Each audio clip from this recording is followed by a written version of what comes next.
Ok, alors, voilà, donc l'application est là, c'est démarré. Je vais essayer maintenant, on va essayer maintenant de consulter un peu le contenu de ce code-là pour voir un peu ce qui est dedans, les fichiers dont je vous parlais tout à l'heure là. Donc, je vais lancer Visual Studio Code. Donc, je vous recommande d'installer maintenant une IDE de votre choix, soit VS Code ou bien toute autre IDE, hein. Mais VS Code déjà, ça règle, ça fait l'affaire déjà. Alors, je vais faire File Open Folder.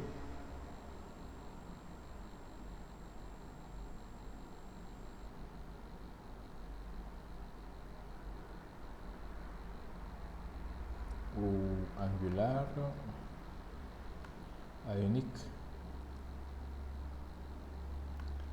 FOAD. Le projet, c'était le projet numéro 2 qu'on vient de créer. Mais monsieur, on ne voit pas la présentation. Ah, d'accord, d'accord, d'accord.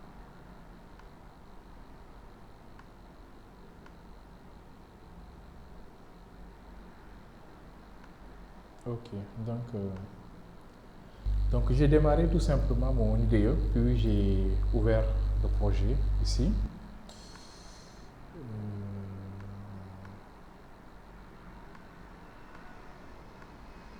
Voilà, voici le projet. Donc j'avais un peu expliqué ce dossier-là, donc Angular, comme nous on a choisi Angular. Ça également, c'est sur les fichiers toujours de Angular avec le TypeScript. Et notre module, ça c'est le dossier de dépendance. L'ensemble des dépendances d'Angular sont ici, que ce soit pour la partie color, la partie, voilà, donc même la dépendance à unique aussi est prise en compte, etc. pour tout ce qui est notre package manager. Les ressources, donc tout ce qui est image, le logo même, voilà, voilà qu'on avait choisi tout à l'heure là, voilà, slash path, etc. lors de l'installation. Je vais terminer par le dossier SRC, c'est le plus important, on termine par ça. Nous avons ces fichiers-là, donc le Git, GitHub, etc. Tout ça, c'est bon. Angular. Alors, ça, c'est un dossier assez intéressant parce que c'est là où se trouvent toutes les instructions. On te dit ceci quand tu démarres le projet. Il va tout simplement chercher dans SRC un fichier nommé index.html et c'est ce fichier-là qu'il va démarrer par défaut. Ok. Ok. Ensuite, il y a Ionic.conf. Tout à l'heure également, je vous ai parlé également des packages.json. Toutes les dépendances qui sont prises en compte seront ici. Ok.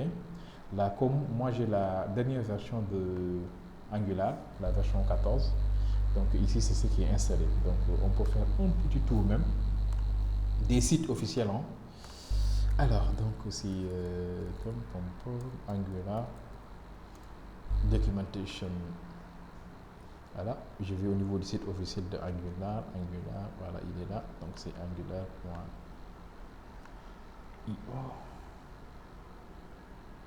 Parfait. Voilà, et nous avons ça, Getting Started with Angular. What is Angular? C'est quoi Angular? Je vais le mettre à 100%. Là, on lui donne tout. Et Angular version. C'est un peu plus fort. Voilà, Angular version release.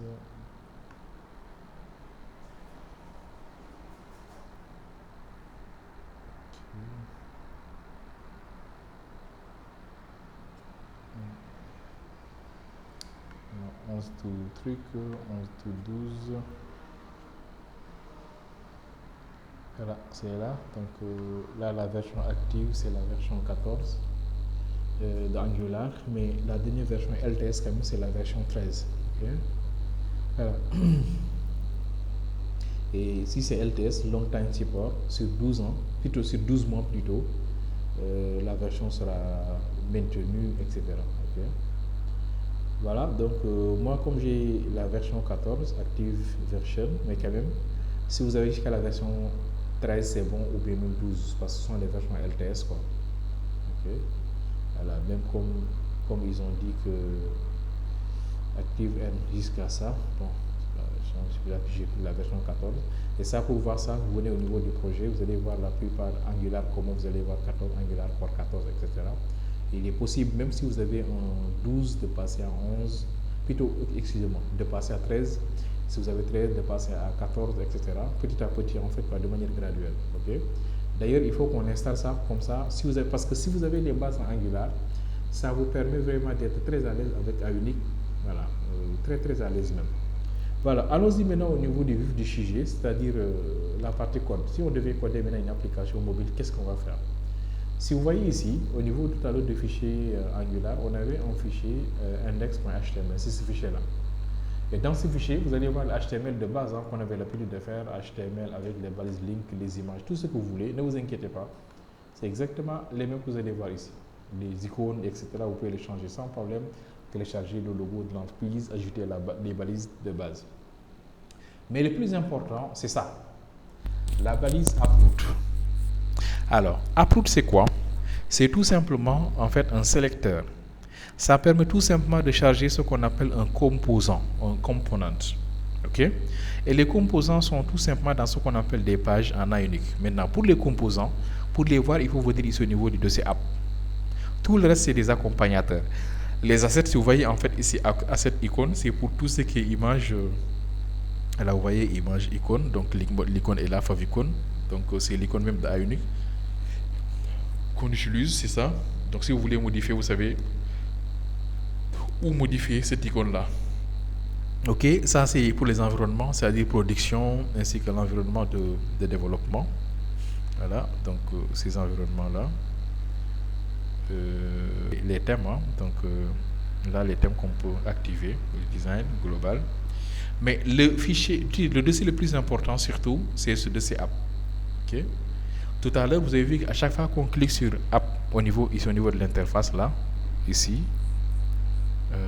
Là, regardez, à chaque fois qu'on clique sur 1, on a ce texte-là, tab 1. Si on clique ici, nous avons tab 2. Si on clique là, ces éléments, c'est ce qu'on appelle des composants. Ce sont des composants. En fait, le web est tout simplement composé de composants. Donc, si je reviens au niveau du code, regardez bien, c'est écrit app, puis j'ai 3 composants ici. J'ai le composant tab, 4 composants même, mais le premier c'est tab 1, tab 2, tab 3, plus 100. Ok, on va d'abord consulter le contenu de ces fichiers avant de parler des composants. Je vais commencer du bas vers le haut. Alors, ici, nous avons la notion de module. Un module, c'est quoi? C'est un ensemble de pages composées de composants. Un exemple, si vous devez développer une application de gestion d'un parc informatique, et vous dites quoi? Bon, déjà, il y aura une partie administration pour la gestion des utilisateurs, etc. Ça peut être un module. Ensuite, on va dire quoi? Nous aurons également une partie où on va gérer que les serveurs. Un module. Mais gestion vraiment approfondie des serveurs. Serveur cloud, serveur virtuel, serveur voilà, donc hybride, tout ce que vous voulez. Tout type de serveur. Serveur VPS, voilà, etc. Et une autre partie où je vais gérer maintenant l'ensemble des services, mais également par serveur. Je crée un module pour ça. De toute façon, les modules, c'est juste en fait des fonctionnalités. Comprenez une chose que chaque module créé doit être intégré dans le module de base. Le module de base, c'est quoi? C'est le module de démarrage, c'est le module de l'application qui est dans app. C'est ce module-là, app module. Et dans ce module, à chaque fois que vous créez un composant, il faut forcément venir l'inscrire ici. À défaut, si vous ne le faites pas, il faut inscrire ce composant-là dans un autre module et ce module sera importé ici. Regardez bien, là, nous avons le composant app component, qui est même ce composant-là qui est déclaré dans le module. Nous avons quelques importations comme browser module pour faire la navigabilité. Ionic module for route pour faire également la gestion des routes. Et app routing module, donc il y a un module de gestion des routes également qui a été créé. Il y a également un provider qui a été créé. Les providers maintenant ce sont des services qu'on crée par défaut pour que ça soit utilisé. Le premier provider qu'ils ont créé, ils ont mis à notre disposition, c'est Route Strategy. Même chose, c'est un provider, ça permet de gérer tout ce qui est stratégie de route. Il y a également Ionic Route Strategy, même chose. Donc ils ont mis à notre disposition 2 providers. Et en plus des providers maintenant, ils nous ont dit quoi? Quel est le composant qui sera démarré par défaut? Le composant qui sera démarré par défaut, c'est App Component. Après, on va revenir sur la notion de composant. Pour le moment, je suis au niveau du fichier App Module. Chaque module aura son fichier de module. Le fichier de module de l'application, c'est App Module. Vous, après, maintenant, vous pouvez créer d'autres modules comme module administration, module de gestion des serveurs, etc. Et dans ce module, maintenant, il y aura maintenant beaucoup de composants, sans problème. Vous pouvez créer autant de composants que vous voulez, comme dans ce module-là. Okay? Par contre, si vous créez un module, il faut que les composants soient déclarés dans ce module pour que ça soit vu. Une chose. Ensuite, nous avons maintenant le app component. Un composant est composé de 4 fichiers. Le fichier TS qui gère la logique, tout ce qui est traitement métier derrière. Quand on clique sur un bouton, il y a des traitements qui sont faits. Un fichier HTML, un fichier CSS ou SCSS et un fichier de test. Ce sont ces 4 fichiers-là que je vais sélectionner comme ça avec un contrôle. Voici les 4 fichiers qui composent un composant. 4 fichiers pour un composant. Je répète, HTML, CSS ou SCSS, TS et spec TS. TS, c'est tout ce qui est traitement. Spec TS, c'est pour les tests, quand vous voulez faire des tests comme les tests unitaires. CSS, SCSS, c'est la partie design. Et HTML, c'est tout ce qui est web. OK. Et au démarrage, c'est ce module, c'est ce composant qui sera démarré par défaut. Donc, si vous voyez un contenu, ce contenu vient d'ici. Mais dans ce contenu, qu'est-ce qu'il dit? Il dit que A unique, routeur, outlet, / A unique, routeur, outlet. C'est-à-dire, qu'est-ce qu'il dit? C'est quoi? C'est que je n'ai pas de contenu à charger. Mais il pouvait faire ceci. Il pouvait dire quoi? Venir ici dire quoi? M1, Resi, sans problème. Comme ça. Maintenant, ce que j'aime dans ça, ne vous inquiétez pas, chaque fois que vous faites une modification, automatiquement, il compile à chaud. Et quand je viens au niveau du navigateur, ici, automatiquement, il va réactualiser. S'il charge le composant par défaut, parce que attention, là, nous sommes au niveau du composant là. Voilà, vous voyez qu'au chargement, il avait chargé ça, mais si j'efface tout ça, regardez très bien l'URL. Hein. L'URL ne m'a même pas laissé charger.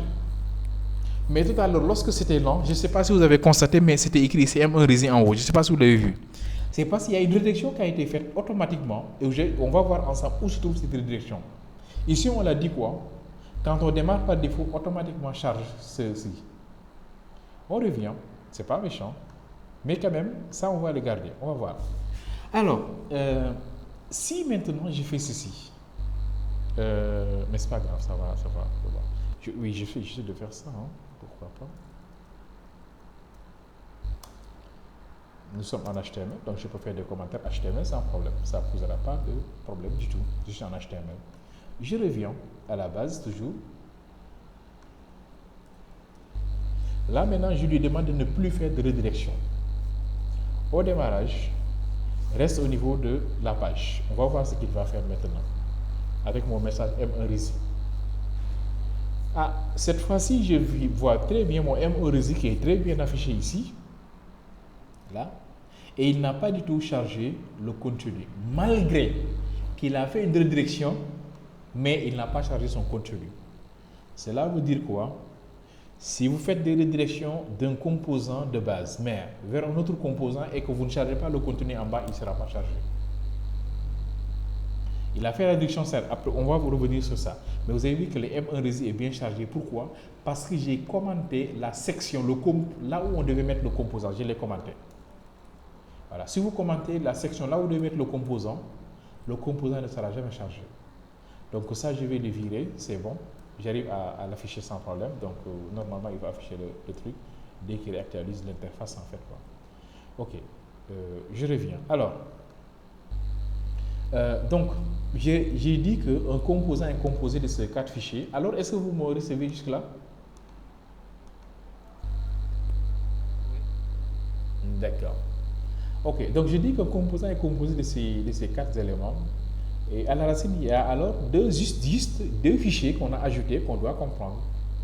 Juste le fichier app module et app routing module. Ah, c'est ce fichier-là maintenant qui sera intéressant. On va voir son contenu. Qu'est-ce qu'on a dans ce fichier? Ce fichier dit ceci. Dès qu'on démarre, au niveau de l'application, regardez bien ça, hein. Au niveau de l'application, regardez ce que je vais faire. Je vais dire ceci, toi, comme ça.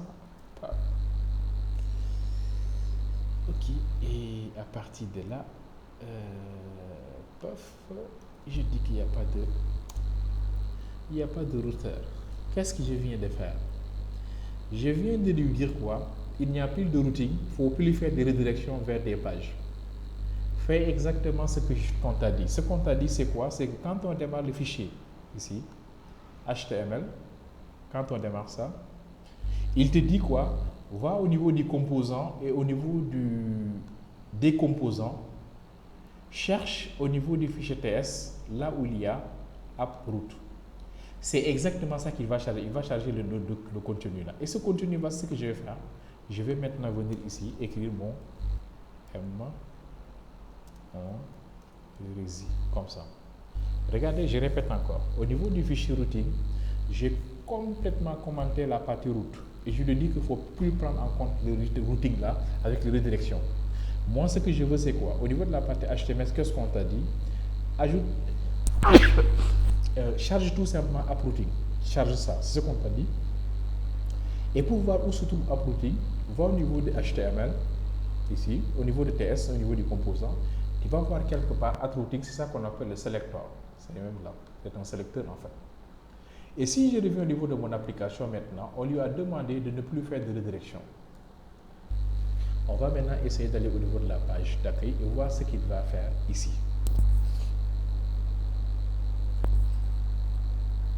Je regarde la compilation qu'il a fait.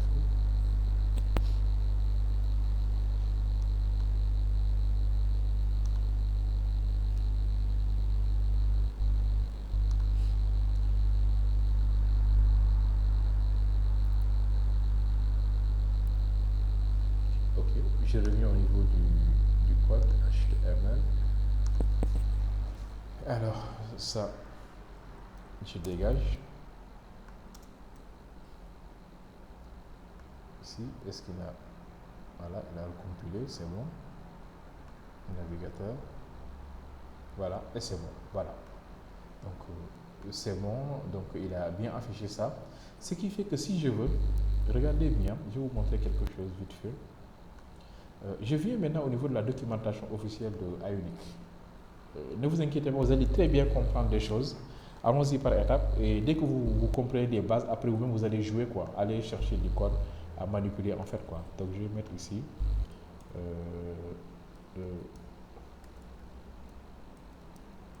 Ionic.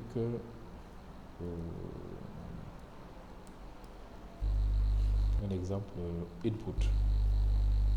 Ok, je vais aller au niveau de la documentation de Ionic input. Ok, alors, voici la doc avec des exemples. J'ai besoin de faire des alertes. Je viens ici au niveau de alerte. Il y a Angular, il y a truc comme nous on fait du Angular. Quand on clique ici, nous avons ce résultat. Et comment est-ce que ceci a été fait?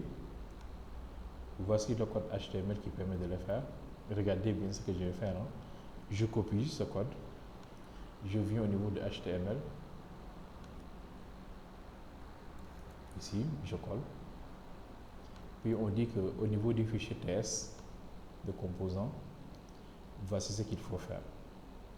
Copie ça, cette méthode. Et vous allez voir, le développement mobile, c'est pas du tout compliqué. Il dit qu'il ne voit pas ça, c'est ça signale erreur.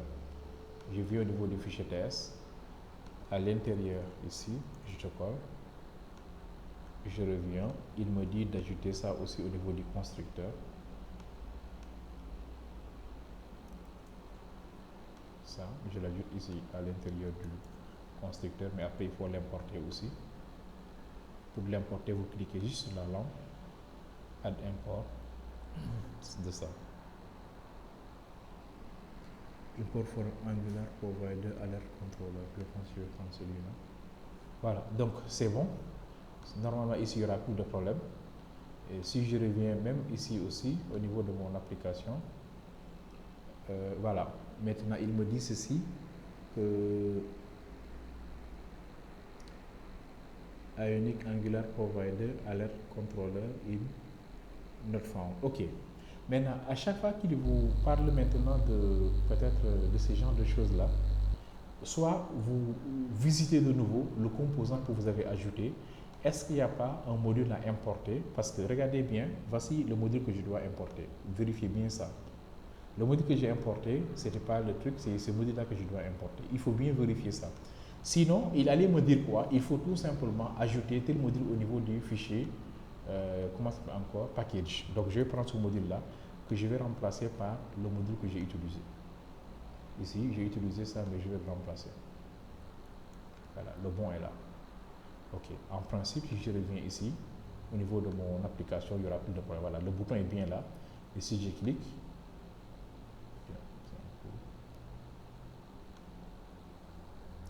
j'actualise un peu.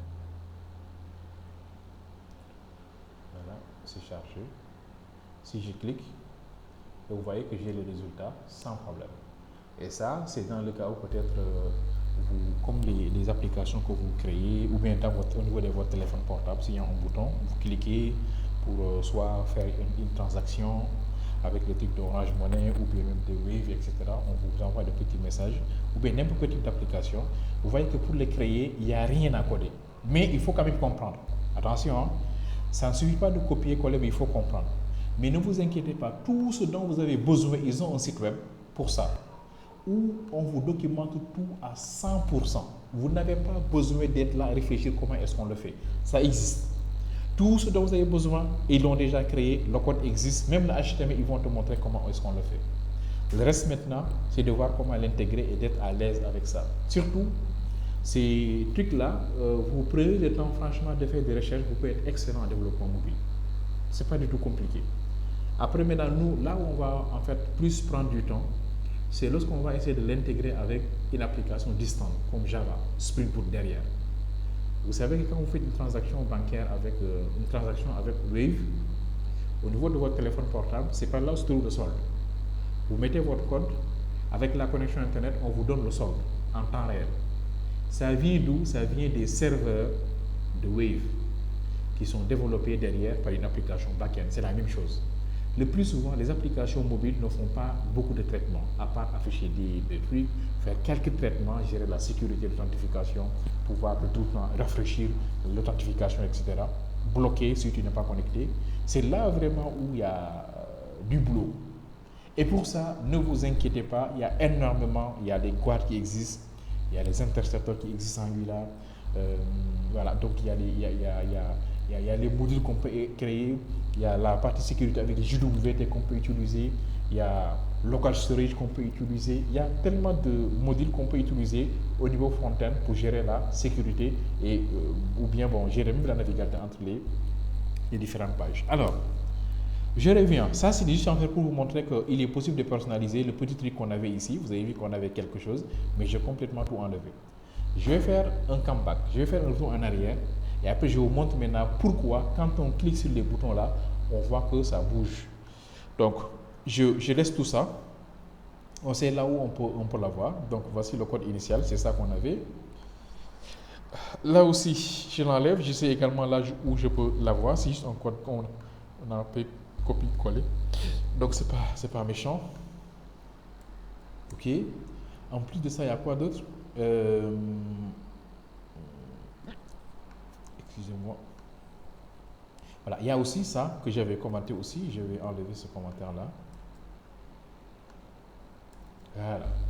C'est ça qu'on avait. Et ceci veut dire quoi?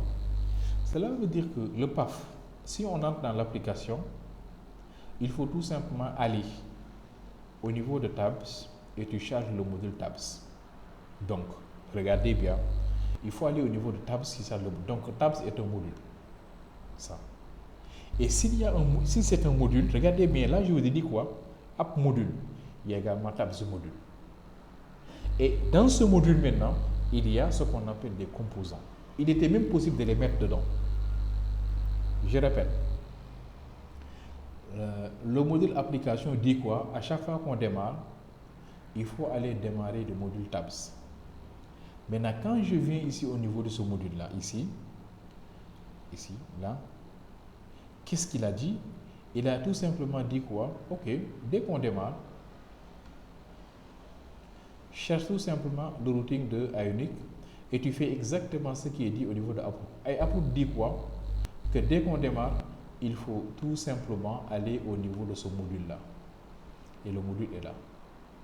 Et si j'entre dans ce module, qu'est-ce qu'on a? Nous avons déjà ici, regardez bien, le composant de base, qui est toujours composé de 4 fichiers. HTML, CSS, TS et de fichiers test. Déjà, c'est bon. Et si vous regardez un peu là, regardez bien, nous avons tab 1, tab 2, tab 3. C'est ça en fait. Ce sont ces éléments-là, ça. Tab 1, tab 2, tab 3, ça. Ok. C'est ça. D'ailleurs, je pouvais faire ceci, comme ça vous allez mieux voir.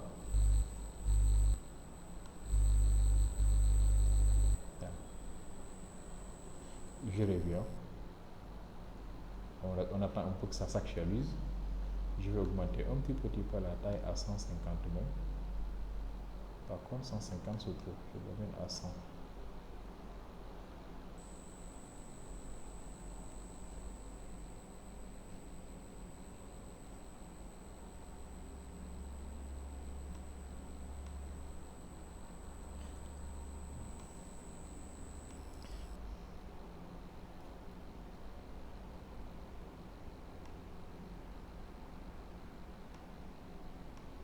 Voilà. De toute façon, c'est là, c'est 1, 1, 1, 2, E3. C'est modifié ici. Et regardez là où je l'ai modifié, c'est dans le HTML. Juste le label. Donc, ok. Juste les labels en fait. C'est du pur HTML en fait. Là, par contre, il y a tout en fait l'alias IO. Que ce soit pour les barres, que ce soit pour les boutons, etc. Et regardez bien. Ionic icône, name égale à triangle, il te crée ce triangle là. Le deuxième, name est égal à ellipse, il se crée l'ellipse. Name est égal à square, il te crée ce square là, le carré. Et c'est tout, vite fait, il te crée ça. Voilà, ça c'est le composant. Maintenant, allons-y au niveau du module pour voir également le contenu du module. Dans le module, il te dit qu'on va gérer les formulaires, ok, c'est bon, donc les tabs et tout. Et dans le système de routing, c'est là où ça devient très intéressant aussi. Wow, ça, il faut que je le mette en zoom. Ceci veut dire quoi? Au niveau de l'URL, si on écrit tab/tab, regardez bien, c'est écrit ici tab/tab. Je peux dire quoi? Tab/tab 1. On a un résultat. Je dis quoi? Tab/tab 2. On a également un résultat. C'est tab 2. Je veux dire quoi? Tab/tab 3. On a un résultat. Et si j'écris maintenant tab/tab 4, qui n'existe pas, il va me rediriger au niveau de la page d'accueil. Et la page d'accueil va encore me rediriger vers tab 1. Ok? En principe. Voilà. Donc, vous avez vu que là, j'ai essayé avec tab 4, ça n'existe pas. Maintenant, il a essayé de charger la page d'accueil, mais ce n'est pas grave, il n'a pas pu rédiger. Mais on va faire de sorte que à chaque fois que vous mettez un tab qui n'existe pas, automatiquement on te rédige vers la page d'accueil. Voilà. Alors, regardez bien. Ici, on a dit quoi? Que pour les paths, ça commence toujours par tab. Et attention, regardez bien, ça commence toujours par tab. Mais tab, suivez bien ce que je dis, hein, tab va déjà charger son composant associé. C'est comme ça en fait réellement l'enchaînement. Comme ça que vous allez mieux comprendre. À chaque fois qu'on écrit tab, il va chercher son composant. Et le composant de tab, c'est quoi? C'est juste en fait le fichier HTML. C'est pour ça que le contenu là est toujours affiché. Ce contenu est affiché quel que soit ce qui est. Pourquoi? Parce que les autres sont juste des child, ce sont des fils. Si le fils hérite du père, il va d'abord garder le composant du père et son composant à lui. Et le composant du père, c'est tab, avec le composant tab page, donc il va garder la page HTML. Donc tout ce que vous écrivez ici, c'est gardé et c'est mis en bas. Mais en plus de ça également, il va charger son propre contenu. Il va charger son propre contenu. Comment? Il va dire quoi? Si on écrit tab 1, charge, même chose, le module tab 1, c'est-à-dire ce module-là. Si on écrit tab 2, charge le module tab 2. Mais attention, il ne faut pas également laisser le contenu de parent. Donc si je vais au niveau de tab 1 ici, c'est le module. Voici le HTML correspondant, c'est ce contenu-là. Et c'est ça qui fait que vous avez toujours en fait ici, je peux même dire quoi? Vous êtes à tab 1. Si on est au niveau de tab 1. Comme ça, si je reviens, à chaque fois qu'au niveau de l'URL, regardez, je reprends encore au niveau de tabs. Tabs dit quoi? Si on écrit tabs/tab 1, écrivez ça.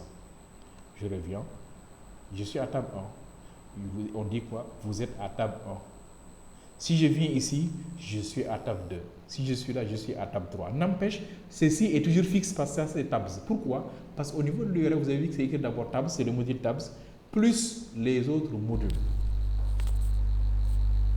Est-ce que c'est un peu bon à ce niveau-là? Il y a beaucoup de tabs et de tabs en un. Hein?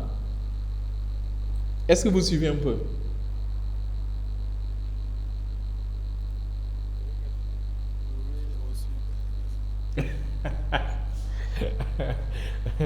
Oui, c'est ça. En fait, oui, c'est technique, mais ne vous inquiétez pas. Parce qu'en fait, pourquoi c'est compliqué? Dès la création du projet, ils ont vraiment intégré ce qu'on appelle les best practices. Ça, le plus souvent, on l'intègre après avoir vraiment fait des cours. Mais ne vous inquiétez pas, on aura le temps de créer nous-mêmes tout ça from scratch. Y aller par étape, par étape, par étape, par étape, jusqu'à avoir quelque chose. On va d'abord commencer par juste une page de login seulement. On se connecte, on se déconnecte. On crée un module, on connecte, on se déconnecte. Point. Puis on crée une page d'accueil extra. On va y aller par étapes, mais au moins avec la vidéo là, ça va vous permettre de voir un petit peu les rouages ionique en fait du fonctionnement de développement mobile. Ok. Alors, donc si je reviens ici, là, donc nous avons fait le tour des différents dossiers et fichiers. Donc, tout le code se trouve ici et surtout dans App. Dans App, je vais résumer. Nous avons en fait App Module qui est le module de base de l'application. Mais lui, ce qu'il avait fait, c'est qu'il avait délégué ses tâches. Grâce à ce routing-là, il a dit quoi? Si on entre dans l'application, automatiquement, il faut te rediriger vers ça. Maintenant, lui, ce qu'il dit aussi, il te dit, OK, donc je vais au niveau de Tabs, là. Tabs, il dit quoi? OK, moi, je vais tout gérer. Par contre, si on écrit Tabs, OK, je vais charger quelque chose. Maintenant, si on écrit tabs seulement, il va charger tab 1. Voilà. Il a dit également ici, là, à la fin, si on écrit tab seulement, on va écrire ça. On va charger ceci.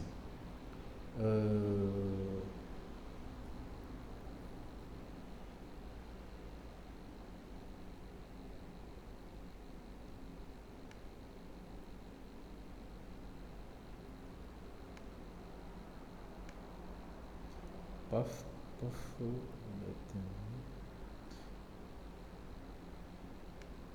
Ok, je vais ajouter quelque chose ici à la fin et vous allez voir un peu ce que ça va donner comme résultat.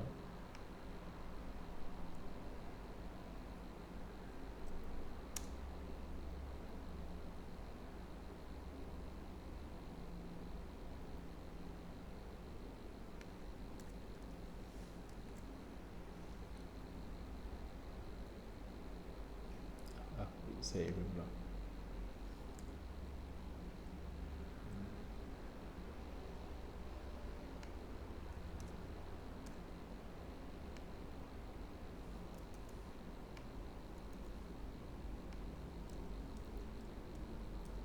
Ok.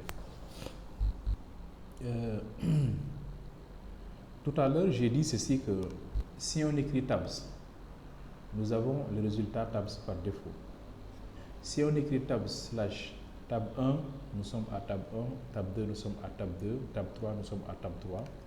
Et si même on écrit tab seulement, toujours, voilà, il va vers tab 1. Parce que ça a été dit ici. Si on écrit tab seulement, automatiquement, il va vers ça. Maintenant, imaginons qu'on va maintenant, cette fois-ci, mettre tab 4. Tout à l'heure, on avait fait, mais ça n'avait pas marché. On va voir ce qui va se passer. Je vais mettre même tab 5. Tab 5, il dit quoi? Il me redirige vers tab 1. Vous savez pourquoi? C'est ça en fait ce que j'ai dit. Ça. Ceci veut dire quoi? Que si on saisit quelque chose qu'on ne connaît pas, va vers tab 1. Je peux même lui dire quoi? Va vers tab 3. Comme ça. Et je recommence. Je vais maintenant mettre quoi? Tab 19. Il va aller au niveau de tab 3 automatiquement. Voilà, il est à tab 3. Ok, ne vous inquiétez pas, la semaine prochaine, ce sera la gestion des composants et des routes. On va faire que ça. Composants, routes. On va beaucoup jouer avec les routings là parce que c'est le plus important. Vous voyez, si vous vous connectez sur Wave, vous cliquez sur paiement, on vous montre une interface pour le paiement. Vous cliquez sur transfert, une interface pour le transfert.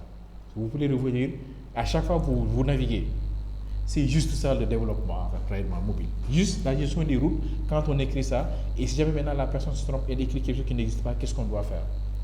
Et l'avantage pour cette application qu'on vient de développer, si je clique encore ici pour quitter le mode là, ça c'est exactement une partie web qui peut marcher tranquille, sans problème. Les gens se connectent, ils vont faire les traitements avec web, sans problème. La même application que j'ai fait en web sera également la même application qui sera disponible en mobile. Ça, c'est une pierre mille coups. Une application qui est développée une seule fois en web, je le transforme, j'ai la version mobile qui est à la fois iOS et Android et même d'autres. Parce qu'il y a beaucoup de plateformes qui existent. C'est génial. Voilà. Donc, là, j'ai fait un tour d'un projet. Et je vous assure, tout ce que je viens de dire là, je me base sur mes compétences en Angular. Tout ce que je dis, je me base sur les compétences en Angular. C'est-à-dire que tout ce qu'on va dire, c'est exactement de cette manière-là. Si on vous appelle un jeu pour dire quoi? Ah, Cyril, on a besoin de développeurs Angular. Mais présentement, le projet est là. On n'a pas vraiment quelqu'un qui peut vous dire monter en compétence. Est-ce que tu te connais un peu Angular? Vas-y, utilise ces compétences-là. On te donne un exemple de projet Angular. Tu entres dans les dossiers, tu vas voir exactement les mêmes concepts de modules, de composants, de routing. Si vous comprenez ces trois-là, module, composant, routing, vous allez voir la partie là, vous avez vu tout à l'heure, là j'ai fait des copier-coller. On va faire des copier-coller, parfois quand même il y a des calculs qu'on fait quand même, bon, quelques traitements, des contrôles seulement. Mais franchement de ce côté-là, ça va aller très vite. Bon, bien sûr, ça c'est dans le cas où vraiment c'est basique parce qu'il ne faut toujours jamais dire que c'est trop facile ou bien c'est trop difficile. Mais quand même, au moins pour avoir des bases, c'est hyper simple. Après, maintenant, dans toutes choses, à chaque fois qu'on essaie de perfectionner, il y a tout le temps des blocages, il y a des challenges à relever, etc. Mais au moins, est-ce que vous avez compris au moins le peu que j'ai expliqué, les modules, les composants et les routes, à quoi ça sert déjà? Je résume. Les modules, c'est l'élément de base où il y aura beaucoup de composants. Le composant est composé de 4 fichiers. Le HTML pour la visualisation des données, le TS qui va faire les calculs, le spec pour faire les tests et le CSS ou bien le SCSS pour la partie design. Est-ce que ça c'est assez clair? D'accord. Ok, d'accord.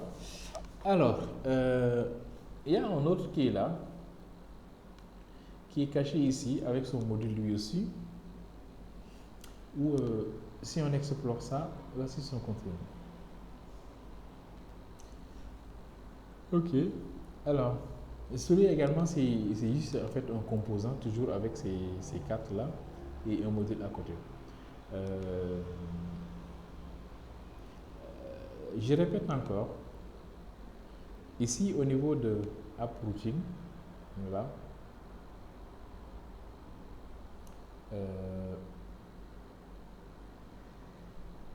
ils ont également fait du lazy loading. Bon, peut-être là, vous n'allez pas le voir, mais si c'était déployé, cette application sera rapide parce que ce composant-là, si c'est déployé une seule fois, ça ne sera plus chargé. C'est pour ça que quand vous cliquez ici, c'est rapide parce que la seule chose qui change dans ce document-là, c'est juste en fait ça. N'oubliez pas que ça, c'est le module, c'est le composant tabs, ça. Et ces composants-là, c'est ça. Et ce qui a permis également de pouvoir faire tout ça, c'est tout simplement parce qu'au niveau de AppRoot,